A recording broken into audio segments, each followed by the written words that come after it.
আসসালামু আলাইকুম প্রিয় শিক্ষার্থী বন্ধুরা, আশা করি সবাই ভালো আছো। বেশিক অর্থনীতির খুব গুরুত্বপূর্ণ একটা প্রশ্ন নিয়ে তোমাদের সামনে হাজির হয়েছি।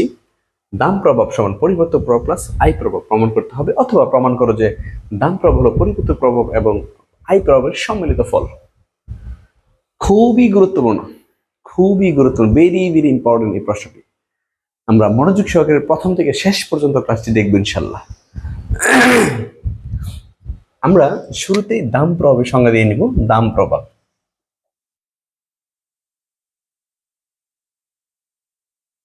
প্রভাব ভোক্তার আয় স্থির থেকে, ভোক্তার আয় অপরিবর্তিত থেকে দুটি দ্রব্যের মধ্যে একটি দ্রব্যের দাম স্থির থেকে অপর দ্রব্যের দামের পরিবর্তনের ফলে ভোক্তার ভারসাম্য অবস্থা যে পরিবর্তন হয় তাকে দাম প্রভাব বলে। আমি আবার বলি, ভোক্তার আয় অপরিবর্তিত থেকে দুটি দ্রব্যের মধ্যে একটি দ্রব্যের দাম স্থির থেকে অপর দ্রব্যের দামের পরিবর্তন হলে ভোক্তার ভারসাম্য অবস্থা যে পরিবর্তন হয় তাকে দাম প্রভাব বলে। এরপর যদি যাই আমি আয় প্রভাবের সংজ্ঞায়, আয় প্রভাব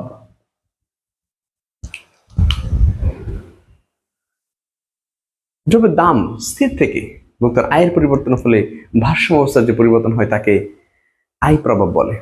দ্রব্যের দাম অপরিবর্তিত থেকে ভোক্তার আয়ের পরিবর্তনের ফলে ভোক্তার ভারসাম্য অবস্থার যে পরিবর্তন হয় তাকে আয় প্রভাব বলে। এরপর যদি আমি যাই পরিবর্তক প্রভাব বা বিকল্পন প্রভাব, পরিবর্তক প্রভাব বা বিকল্প প্রভাব বা বিকল্পন প্রভাব।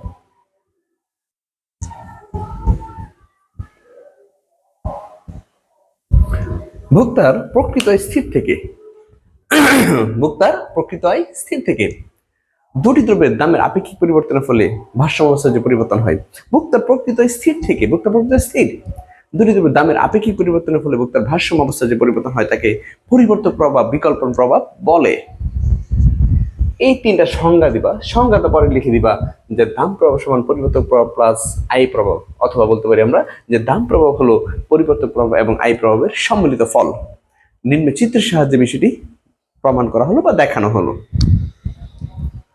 ওকে, আমরা এখন দেখাবো, খুব ভালো করে খেয়াল করবা। এক্স ওয়াই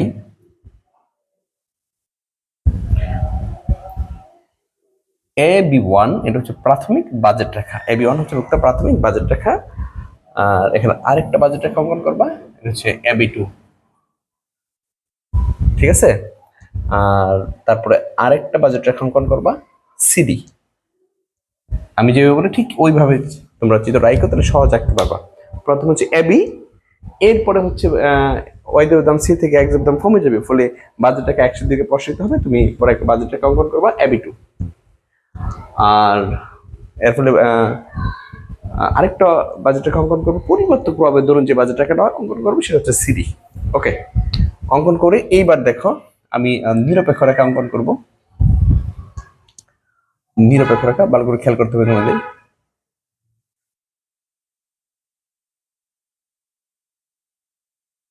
এই যে নিরপেক্ষ রেখা অঙ্কন করলাম,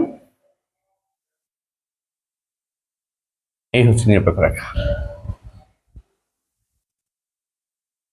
এই হচ্ছে নিরপেক্ষ রেখা। এই নিরপেক্ষ রেখা এখানে একটা দাগ টানবো, লম্বকে ভূমিকে ঠিক একইভাবে লম্বকে ভূমিকে দুটো দাগ টেনে নিব। এটা হচ্ছে তোমার IC1, ঠিক আছে।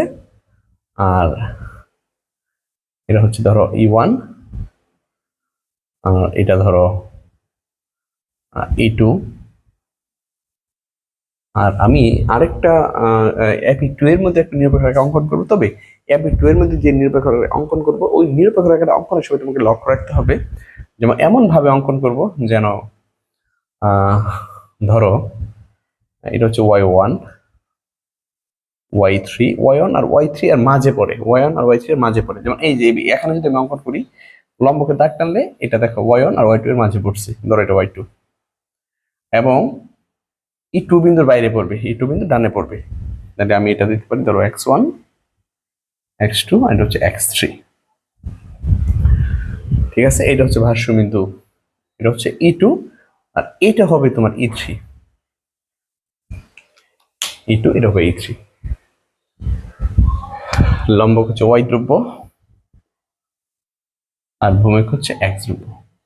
অবশ্যই খুব ভালো করে চিত্র রাখতে হবে। আমি যেভাবে আঁকছি ঠিক এইভাবে চিত্র রাখো, নাহলে প্যাচ লাগিয়ে দিবা, কঠিন হয়ে যাবে তোমাদের। প্রথমত 3টা বাজেট রেখা অঙ্কন করে নিবা, এরপরে 3টা বাজেট রেখার মধ্যে আমরা নিরপেক্ষ রেখা 2 অঙ্কন করে নিব। আমরা নিরপেক্ষ রেখার অঙ্কন করে নিব, যেমন প্রথমত হচ্ছে AB1 আর হচ্ছে সিডির মধ্যে একটা নিরপেক্ষ রেখা অঙ্কন করবো, এই 2টা রেখাকে স্পর্শ করবে। এরপরে AB2 এর মধ্যে আরেকটি নিরপেক্ষ অঙ্কন করে নিব, E2। প্রথম হচ্ছে E1, E3 আর হচ্ছে E2, ব্যাস এইভাবে চিত্র অঙ্কন করে নিবা। আমি এবার ব্যাখ্যায় যাচ্ছি, খুব মনোযোগ দিতে হবে। চিত্রের ভূমিকা এক যুব লম্বকে ওয়াই দ্রব্য নির্দেশ করা হলো। AB1 হলো বক্তার প্রাথমিক বাজেট রেখা, AB1 হলো বক্তার প্রাথমিক বাজেট রেখা, IC1 হলো প্রাথমিক নিরপেক্ষ রেখা। AB1 হলো প্রাথমিক বাজেট রেখা, IC1 হলো প্রাথমিক নিরপেক্ষ রেখা। তুমি খেয়াল করো, AB1 বাজেট রেখা এবং IC1 নিরপেক্ষ রেখা পরস্পর স্পর্শ করছে কিন্তু এই বিন্দুতে, E1 বিন্দুতে। E1 হলো প্রাথমিক ভারসাম্য বিন্দু। AB1 প্রাথমিক বাজেট রেখা, AB1 প্রাথমিক বাজেট রেখা, তারপর হচ্ছে IC1 প্রাথমিক নিরপেক্ষ রেখা, E1 হচ্ছে বক্তার প্রাথমিক ভারসাম্য বিন্দু। এক্ষেত্রে ভুক্ত ওয়াই দ্রব্য ভোগ করে OY1 আর এক্স দ্রব্য ভোগ করে OX1। ওকে, এটা প্রাথমিক একটা অবস্থা। এখন ওয়াই দ্রব্যের দাম স্থির থেকে, এই যে ওয়াই দ্রব্যের দাম স্থির, এখন ওয়াই দ্রব্যের দাম স্থির থেকে এক্স দ্রব্যের দাম কমে গেলে, ওয়াই দ্রব্যের দাম স্থির থেকে এক্স দ্রব্যের দাম কমে গেলে ভোক্তার নতুন বাজেট রেখা অবস্থান করে, নতুন বাজেট রেখা হয় AB2। এখন ওয়াই দ্রব্যের দাম স্থির থেকে এক্স দ্রব্যের দাম কমে গেলে, তোমরা তো জানো ওয়াই দ্রব্যের দাম স্থির থেকে যদি এক্স দ্রব্যের দাম কমে যায় তাহলে বাজেট রেখা এক্স এর দিকে প্রসারিত হবে। তাহলে এখন ওয়াই দ্রব্যের দাম স্থির থেকে এক্স দ্রব্যের দাম কমে গেলে নতুন বাজেট রেখা হয় AB2। ওয়াই দ্রব্যের দাম স্থির থেকে এক্স দ্রব্যের দাম কমে গেছে, যেই দ্রব্যের দাম কমবে বাজেট রেখাটা তার দিকে প্রসারিত হবে। ওয়াই দ্রব্যের দাম স্থির থেকে এক্স দ্রব্যের দাম কমে গেলে নতুন বাজেট রেখা হয় AB2। এক্ষেত্রে নতুন নিরপেক্ষ রেখা হয় IC2, নতুন ভারসাম্যবিন্দু হয় E2। তাহলে আগের ভারসাম্যবিন্দু ছিল E1, এখন ভারসাম্যবিন্দু হচ্ছে E2। ফলে ওয়াই দ্রব্যের ভোগ দেখো তো, এখন ভোক্তা ওয়াই দ্রব্য ভোগ করে OY2 আর এক্স দ্রব্য ভোগ করে OX3। এখন ভোক্তা ওয়াই দ্রব্য ভোগ করে OY2, এক্স দ্রব্য ভোগ করে OX3। ফলে ওয়াই দ্রব্যের ভোগ কিন্তু তোমার কমছে কতটুকু, Y1 Y2। ওয়াই দ্রব্যের ভোগ কমছে Y1 Y2, আর এক্স দ্রব্যের ভোগ বাড়ছে E1 আর E2 বিন্দু অনুসারে। এক্স দ্রব্যের ভোগ আগে ছিল OX1, এখন হচ্ছে OX3। তাহলে এক্স দ্রব্যের ভোগ বাড়ছে কতটুকু, X1 X3। এক্স এটা বাড়ছে X1 X3, আর ওয়াইটা হচ্ছে কমছে, এক্স এটা বাড়ছে। ঠিক আছে, আমি একটু আবার বলি। চিত্রের ভূমিকা এক যুব লম্বকে ওয়াই দ্রব্য নির্দেশ করা হলো। AB1 হলো বক্তার প্রাথমিক বাজেট রেখা, IC1 প্রাথমিক নিরপেক্ষ রেখা, E1 হলো প্রাথমিক ভারসাম্য বিন্দু। এক্ষেত্রে বক্তা ওয়াই দ্রব্য ভোগ করে OY1, এক্স দ্রব্য ভোগ করে OX1। এখন ওয়াই দ্রব্যের দাম স্থির থেকে এক্স দ্রব্যের দাম কমে গেলে নতুন বাজেট রেখা হয় AB2। এক্ষেত্রে নতুন নিরপেক্ষ রেখা হয় IC2, নতুন ভারসাম্য বিন্দু হয় E2। ফলে E2 বিন্দুর ফলে কি, E1 ছিল আগে, এখন E2। ফলে ওয়াই দ্রব্য কিন্তু হ্রাস পেয়েছে। এখন কিন্তু পারবো এটাও বলতে পারো যে ওয়াই দ্রব্য হয় OY2, এক্স দ্রব্য হয় OX3, দরকার নেই, এমনি তো অনেক লম্বা প্রশ্ন। নতুন ভারসাম্যবিন্দু হয় E2, ফলে ওয়াই দ্রব্য হ্রাস পেয়েছে। এই যে Y1 থেকে Y2 কমেছে, ফলে ওয়াই দ্রব্য হ্রাস পেয়েছে Y1 Y2, এবং এক্স দ্রব্য ভোগ বৃদ্ধি পেয়েছে X1 X3। ওয়াই দ্রব্য ভোগ হ্রাস পেয়েছে Y1 Y2, এক্স দ্রব্য বৃদ্ধি পেয়েছে X1 X3 পরিমাণ। ওকে, আচ্ছা, এরপরে যে ব্যাখ্যাটা দিবা যে আমরা জানি কোনো দ্রব্যের দাম যদি কমে তাহলে ভোক্তার প্রকৃত আয় বাড়ে, দাম যদি কমে তাহলে প্রকৃত আয় বাড়ে। তোমরা প্রশ্ন করতে পারো স্যার দাম কমলে আবার প্রকৃত আয় বাড়ে কেমনে? ধরো একটা দ্রব্য তুমি আগে কিনতে করতো 100 টাকা দিয়ে, এখন ওই দ্রব্যটা কিনতেছো 70 টাকা দিয়ে, তাহলে দ্রব্যটা পাচ্ছ, সাথে তোমাকে 30 টাকাও দিচ্ছে। তাহলে এটা কি তোমার বাড়ছে না? বাড়ছে কিন্তু। তাহলে কোন দ্রব্যের দাম যদি কমে তাহলে প্রকৃত আয় বাড়ে। আমরা লিখবো এক দ্রব্যের দাম কমার ফলে ভোক্তার প্রকৃত আয় বাড়ে, ফলে ভোক্তার নতুন বাজেট রেখা সিডিতে অবস্থান করে। এই যে নতুন বাজেট রেখা সিডি, ভোক্তা ফলে এখানে একটা বিষয় খেয়াল করো, এক দ্রব্যের দাম কমে গেছে, আর কমে যাওয়ার ফলে ভোক্তা প্রকৃত আয় বেড়ে গেছে, ফলে ভোক্তা নতুন বাজেট রেখা সিডিতে অবস্থান করে, ফলে ভোক্তা নতুন বাজেট রেখা সিডিতে অবস্থান করে। আর নতুন বাজেট রেখা সিডি ভোক্তা এমন ভাবে স্থির করে বা এমন ভাবে অঙ্কন করে যেন পূর্বের যে নিরপেক্ষ রেখাটা ছিল ওইটাতে সে অবস্থান করতে পারে। ভোক্তা কিন্তু এখন আছে IC2 নিরপেক্ষ রেখাই, কিন্তু নতুন বাজেট রেখা ভোক্তা অবস্থান করে, এবং ভোক্তা চাই যে সে আগে যে নিরপেক্ষ রেখা ছিল ওইটাই যেন অবস্থান করতে পারে। তো নতুন বাজেট রেখা সিডি, দেখো এই যে সিডি বক্তা এমন ভাবে অঙ্কন করে যেন সে পূর্বের নিরপেক্ষ রেখা অবস্থান করে। এই যে এই সিডি রেখাতে ই বিন্দু স্পর্শ করছে, কিন্তু এই 3 বিন্দু স্পর্শ করছে IC1। অর্থাৎ নতুন বাজেট রেখা সিডি এমন ভাবে অঙ্কন করা হয়েছে যেন পূর্বের নিরপেক্ষ রেখা সে অবস্থান করতে পারছে, কিন্তু ওই যে আগের নিরপেক্ষ IC1 কিন্তু স্পর্শ করছে সিডি, তাই না? তখন বলবো এইটুকু লেখার পরে যে ফলে এক ধ্রুবের বুক হ্রাস পেয়েছে y1 y2 এবং y ধ্রুবের বুক হ্রাস পেয়েছে y1 y2 আর এক ধ্রুবের বৃদ্ধি পেয়েছে x1 x3। x ধ্রুবের দাম কমে যাওয়ার ফলে ভোক্তা প্রকৃতই বাড়ে, ফলে ভোক্তা নতুন বাজেট রেখা সিডিতে অবস্থান করে। নতুন বাজেট রেখা সিডি ভোক্তা এমন ভাবে স্থির করে বা এমন ভাবে অঙ্কন করে যেন সে পূর্বের নিরপেক্ষ রেখা অবস্থান করতে পারে। এক্ষেত্রে নতুন ভাষ্যবিন্দু হয় E3। এক্ষেত্রে নতুন ভাষ্যবিন্দু হয় E3। আর যেহেতু এখানে IC1 নিরপেক্ষ রেখা আছে, তাহলে আমি এবার তুলনা করবো E1 এর সাথে E3 এর তুলনা করবো। E1 এর একই নিরপেক্ষ রেখা, যেহেতু E1 এর সাথে E1 এর সাথে E3 এর তুলনা করব। আর পরিবর্তক প্রভাব যেহেতু আমরা পড়তেছি, পরিবর্তক প্রভাবের ক্ষেত্রে একদম প্রাথমিক বিন্দুর সাথে তুলনা করতে হয়। আচ্ছা, আমি আবার একটু বলি, এক ধ্রুবের দাম কমার ফলে ভোক্তা প্রকৃতই বাড়ে, প্রকৃতই বাড়ার ফলে ভোক্তা নতুন বাজেট রেখা সিডিতে অবস্থান করে। নতুন বাজেট রেখা সিডি ভোক্তা এমন ভাবে অঙ্কন করে যেন সে পূর্বের নিরপেক্ষ রেখা অবস্থান করতে পারে। এক্ষেত্রে নতুন ভাষ্যবিন্দু হয় E3। ফলে E1 বিন্দুর তুলনায় E3 বিন্দুতে, ফলে E1 বিন্দুর তুলনায় E3 বিন্দুতে y ধ্রুবের বুক হ্রাস পেয়েছে y1 y3, y ধ্রুব হ্রাস পেয়েছে y1 y3 এবং x ধ্রুবের ফলে E1 বিন্দুর তুলনায় E3 বিন্দুতে y ধ্রুবের বুক হ্রাস পেয়েছে y1 y3 পরিমাণ এবং x ধ্রুবের বুক বৃদ্ধি পেয়েছে x1 x3 পরিমাণ, x1 x2 পরিমাণ, x1 x2 পরিমাণ। ঠিক আছে, x1 x2 পরিমাণ। ফলে E1 বিন্দুর তুলনায় E3 বিন্দুতে y ধ্রুবের বুক হ্রাস পেয়েছে y1 y3 পরিমাণ এবং x ধ্রুবের বুক বৃদ্ধি পেয়েছে x1 x2 পরিমাণ, যা পরিবর্তক প্রভাবের ফল।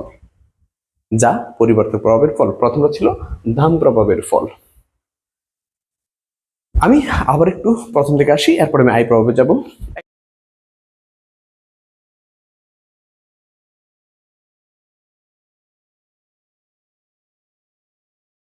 একদম প্রথম থেকে আসতেছি। চিত্রে ভূমিকে এক ধ্রুব, লম্বকে y ধ্রুব নির্দেশ করা হলো। AB1 হলো ভোক্তার প্রাথমিক বাজেট রেখা, IC1 হলো প্রাথমিক নিরপেক্ষ রেখা, E1 হলো প্রাথমিক ঘর্ষণ বিন্দু। এক্ষেত্রে ভোক্তা y ধ্রুব ভোগ করে OY1 এবং x ধ্রুব ভোগ করে OX1। এখন y ধ্রুবের দাম স্থির থেকে x ধ্রুবের দাম কমে গেলে নতুন বাজেট রেখা হয় AB2। নতুন ভাষ্যবিন্দু হয়, নতুন নিরপেক্ষ রেখা হয় IC2, নতুন ভাষ্যবিন্দু হয় E2। ফলে y ধ্রুবের বুক হ্রাস পেয়েছে y1 y2 এবং x ধ্রুবের বুক বৃদ্ধি পেয়েছে x1 x3 পরিমাণ, যা দাম প্রভাবের ফল। স্পেস x ধ্রুবের দাম কমার ফলে ভোক্তার প্রকৃতই বাড়ে। যে কোনো দ্রব্যের দাম কমলে ভোক্তা প্রকৃতই বাড়ে। x ধ্রুবের দাম কমার ফলে ভোক্তা প্রকৃতই বাড়ে। ফলে ভোক্তা নতুন বাজেট রেখা অবস্থান করে। নতুন বাজেট রেখা সিডি ভোক্তা এমন ভাবে স্থির করে যেন সে পূর্বের নিরপেক্ষ রেখা IC1 অবস্থান করতে পারে। এক্ষেত্রে নতুন ভাষ্যবিন্দু E3। ফলে E1 বিন্দুর তুলনায় E3 বিন্দুতে, ফলে E1 বিন্দুর তুলনায় E3 বিন্দুতে y ধ্রুবের বুক হ্রাস পেয়েছে y1 y3 পরিমাণ, y1 y3 পরিমাণ এবং x ধ্রুবের বুক বৃদ্ধি পেয়েছে E1 বিন্দুর তুলনায় E3 বিন্দুতে x ধ্রুবের বুক বৃদ্ধি পেয়েছে x1 x2 পরিমাণ, যা পরিবর্তক প্রভাবের ফল। ব্যাস, এরপর আমরা ব্যাখ্যা দেব আই প্রভাব। আই প্রভাব ব্যাখ্যা করার জন্য ধরি এই যে দুটো বিষয় খেয়াল করতে হবে। আই প্রভাব ব্যাখ্যা করার জন্য ধরি E3 হলো ভোক্তার প্রাথমিক ভারসাম্য বিন্দু, যেখানে y ধ্রুবের বুক হচ্ছে OY3 এবং x ধ্রুবের বুক হচ্ছে OX2। আই প্রভাব ব্যাখ্যা করার জন্য ধরি, ওগুলো সব ভুলে যাও, এখন শুধু আয়ে চলে সব ভুলে যাও, এখন আয়ে চলে আসো। আই প্রভাব ব্যাখ্যা করার জন্য ধরি সিডি হলো প্রাথমিক বাজেট রেখা, E3 হলো ভোক্তার প্রাথমিক ভারসাম্য বিন্দু। আই প্রভাব ব্যাখ্যা করার জন্য ধরি এই যে সিডি, আই প্রভাব ব্যাখ্যা করার জন্য ধরি সিডি হলো ভোক্তার প্রাথমিক বাজেট রেখা, E3 হলো ভোক্তার প্রাথমিক ভারসাম্য বিন্দু, যেখানে ভোক্তা y ধ্রুব ভোগ করে OY3, x ধ্রুব ভোগ করে OX2। এখন অন্যান্য অবস্থা স্থির থেকে ভোক্তার আয় বাড়লে, অন্যান্য অবস্থা স্থির থেকে ভোক্তার আয় বাড়লে নতুন বাজেট রেখা হয় AB2। নতুন বাজেট রেখা হয় AB2। নতুন ভারসাম্য বিন্দু হয় E2। ফলে y ধ্রুবের ভোগ বেড়েছে y3 y2 পরিমাণ আর x ধ্রুবের ভোগ বেড়েছে x2 x3 পরিমাণ। ফলে y ধ্রুবের ভোগ বেড়েছে y2 y3 পরিমাণ আর x ধ্রুবের ভোগ বেড়েছে x2 x3 পরিমাণ, যা আই প্রভাবের ফল। আমি যদি আরেকটু সহজ করে তোমাদের বুঝাই দিই, আমি চিত্রে কিছু কাজ করতেছি, তোমরা কিন্তু এই কাজটা আর করবা না, আমি তোমাদের বোঝানোর জন্য করতেছি।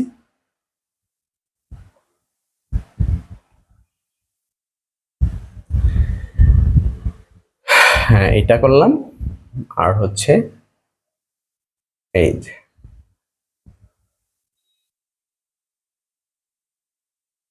এটা অবশ্যই করলাম। ব্যাস, দেখো খুব সুন্দর আগের মতো হয়ে গেছে, একদম সহজ হয়ে গেছে। আই প্রভাব ব্যাখ্যা করার জন্য ধরি সিডি হলো বক্তার প্রাথমিক বাজেট রেখা, IC1 প্রাথমিক নিরপেক্ষ রেখা, E1 E3 হচ্ছে প্রাথমিক ভারসাম্য বিন্দু। একের বুকে ওয়াই ধ্রুবক করে OY3, এক ধ্রুবক করে OX2। এখন অনুভব স্থির থেকে বক্তার আই বেড়ে গেলে অথবা দ্রব্যের দাম স্থির থেকে বক্তার আই বেড়ে গেলে নতুন বাজেট রেখা হয় AB2, নতুন নিরপেক্ষ রেখা হয় IC2, নতুন ভারসাম্য হয় E2। ফলে বক্তার ফলে ওয়াই ধ্রুবক বুক বেড়ে যায় Y2 Y3 পরিমাণ এবং এক ধ্রুবক বুক বাড়ায় X2 X3 পরিমাণ, যা আই প্রভাবের ফল। এইভাবে তিনটা ব্যাখ্যা দিবা, এরপর লিখে দিবা এখন এই প্রভাব যদি শুধুমাত্র এক ধ্রুবের ক্ষেত্রে বিবেচনা করা হয়, এখন এই প্রভাব যদি শুধুমাত্র এক ধ্রুবের ক্ষেত্রে বিবেচনা করা হয় তাহলে লেখা যায়, এখন এই প্রভাব যদি শুধুমাত্র এক ধ্রুবের ক্ষেত্রে বিবেচনা করা হয় তাহলে লেখা যায়, শুধুমাত্র এক ধ্রুবের ক্ষেত্রে বিবেচনা করবো আমরা এখন, তাহলে লেখা যায় কি লেখা যায়, পরিবর্তক প্রভাব, পরিবর্তক প্রভাব ছিল